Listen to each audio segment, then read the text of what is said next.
ACP Nitin का collar पकड़ लिया है। दूसरी तरफ आपको देखने को मिलेगा कि इंटरव्यू में नील साफ साफ कह देता है कि इस बार मेरा जो परिवार है वो झूठ बोल रहा है, और दूसरी तरफ सभी के हाथ लगता है एक बहुत बड़ा सबूत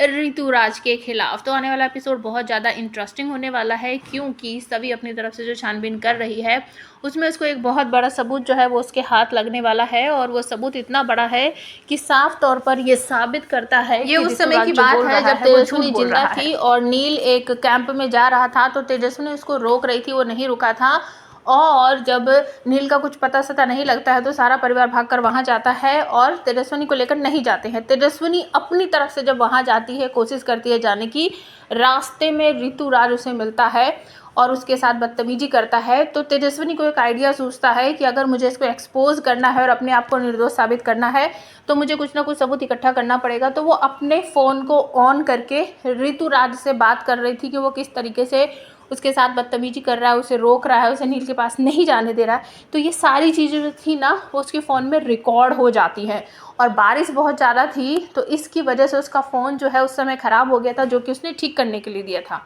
वही फ़ोन जो है एसीपी सभी के हाथ लग जाता है, वो ठीक हो चुका है। तो सभी और भक्ति उस फ़ोन को जब चेक कर रहे होते हैं तो उसमें से वो सारी वॉइस रिकॉर्डिंग जो है वो मिलती है, मैसेज वगैरह मिलते हैं, और सभी उन सारे मैसेज को सुन लेती है और समझ जाती है कि तेजस्विनी की मौत के साथ कुछ ना कुछ, चाहे ज़रा सा हो चाहे ज़्यादा सा हो, कुछ ना कुछ कनेक्शन जो है वो ऋतुराज का ज़रूर है। तभी वो अचानक से सभी का फ़ोन बजने लगता है और एसीपी जो नितिन है वो फ़ोन करते हैं और कहते हैं कि तुम जहाँ भी हो तुरंत मेरे पास आ जाओ। और सभी कहती है कि सर मेरे हाथ एक बहुत बड़ा सबूत लगा है तेजस्विनी और रजत ठक्कर की मौत से जुड़ा हुआ। लेकिन एसीपी नितिन भड़क पड़ते हैं और कहते हैं कि अभी के अभी मेरे पास आओ। तो दूसरी तरफ आपको देखने को मिलेगा कि भक्ति के पास भी सेम वही कॉल आता है और वो उसको भी कहते हैं कि तुरंत ही सर आपको बुला रहे हैं, जल्दी से आ जाओ। तो दोनों जो हैं वो तुरंत ही निकल पड़ती हैं एसीपी से मिलने के लिए। इससे पहले आपको देखने को मिलेगा कि एसीपी के सामने नील बैठा है और उसका सारा परिवार, और वो सभी के खिलाफ बहुत सारी बातें बोल रहे हैं कि बिना वारंट के, बिना किसी कानूनी कागज़ के वो हमारे घर में घुस जाती है किसी भी समय, और उसने ऋतुराज को थप्पड़ भी मारा है, उसके साथ बदतमीजी की है, हमारे घर में पूजा चल रही थी वो पूजा ख़राब की है। इस तरीके से बहुत सारी बातें जो बोलते हैं। तो इसकी वजह से जो नितिन है वो पहले से ही नाराज़ होकर बैठे थे। और तभी जब दूसरी तरफ आपको देखने को मिलेगा कि सभी ठक्कर जब आ जाती है वहाँ पर, तो नितिन जो है वो उनका पारा 7वें आसमान पर चढ़ा हुआ है और वो कुछ ऊट पटांग बातें करने लगते हैं रजत के खिलाफ। सभी को मजबूर करते हैं कि वो कुछ ऐसा करे जिसकी वजह से मैं उसको सस्पेंड कर दूं। तो वो बहुत गलत बोलते हैं कि तुम्हारा पति अय्यास था, ये वो, और तेजस्विनी को वो अकेले ऐसे सुनसान जगह में लेकर गया था, तुम्हारे पीठ पीछे वो ऐसा कर रहा था, वैसा कर रहा था। इस तरीके से वो बहुत सारी बातें बोलता है। सभी चुपचाप खड़ी हुई सुनती रहती है, लेकिन जब उसका सब्र का बांध टूट जाता है तो आपको देखने को मिलेगा कि वो अचानक से जो एसीपी नितिन है उनका गला पकड़ लेती है, कॉलर पकड़ लेती है और कहती है कि आपकी हिम्मत कैसे हुई, आप जो भी बोलोगे मुझे बोलोगे, मेरे पति के खिलाफ क्यों बोल रहे हो, और वो इस दुनिया में नहीं है तो आपको क्या हक है इस तरीके से कोई भी बात बोलने का। तो नितिन जो है वो भड़क पड़ते हैं, कहते हैं बस अब बहुत कुछ हो चुका और तुमने मेरा कॉलर पकड़ के अपनी सारी सीमा जो है वो पार कर दी है। तुम मेरी जूनियर हो और मुझसे इस तरीके से बात कैसे कर सकते हो। लेकिन सभी कहती है मैं जूनियर कैसे हूँ, आप भी एसीपी हो और मैं भी एसीपी ही हूँ। तो अब यहाँ पर जो है, क्योंकि वो सीनियर हैं, उम्र में उनसे बड़े हैं, तो वो ही सीनियर माने जाएंगे और वो तुरंत ही उसको कह देते हैं कि अभी के अभी मैं तुम्हें तुम्हारी जॉब से बर्खास्त करता हूँ,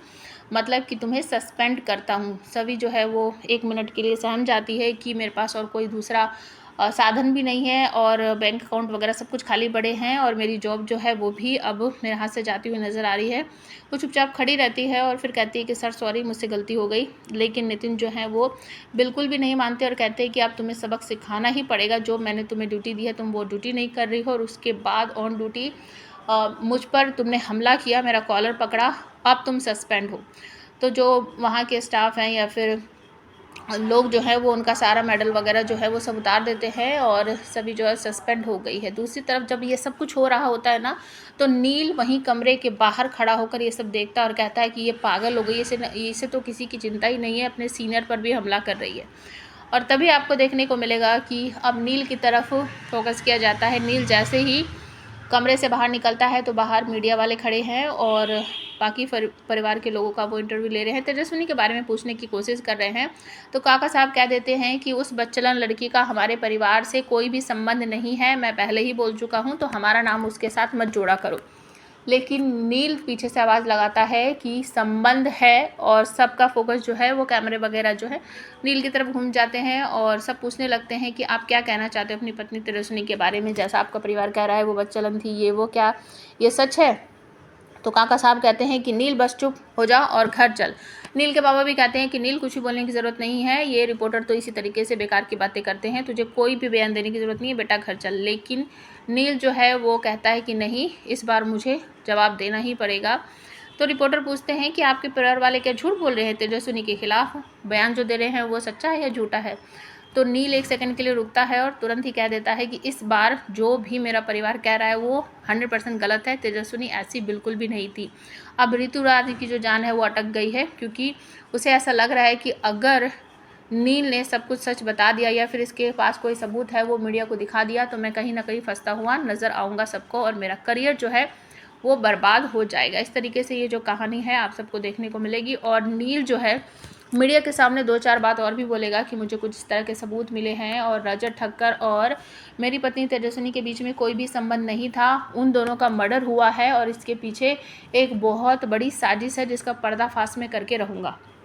अब कहानी जो है वो नील के घर पे दिखाई जाती है, वहाँ पर ये सारा इंटरव्यू जो है नील के घर परिवार वाले टीवी पर देख रहे हैं और नील की माँ फिर से बहुत बुरी तरीके से रोने लगती है और फिर से कहती है कि ये बहुत बड़ी गलती की थी तुम लोगों ने, नील की शादी उस तेजस्विनी से करवा कर वो मरते मरते मर गई लड़की, लेकिन मेरे नील को भी उसने बिल्कुल बदल कर रख दिया है। नील बिल्कुल ऐसा हो गया है कि अब वो मेरी बात भी नहीं सुन रहा है। पहले तो वो तेजस्विनी ने हमारा जीना हराम कर रखा था, जीते जी हमें परेशान कर रही थी, अब मरने के बाद भी परेशान कर रही है और ऊपर से ये सभी आ गई है। अब पता नहीं मेरे बेटे का क्या होगा क्या नहीं होगा, मुझे तो कुछ समझ नहीं आ रहा है। और नील का बिहेवियर भी ऐसा हो गया है कि वो हमारे लिए तो सोचता ही नहीं है, हर टाइम बस उसे तेजस्विनी तेजस्विनी तेजस्विनी की ही पड़ी हुई है। तो अब आप हमें कमेंट करके बताओ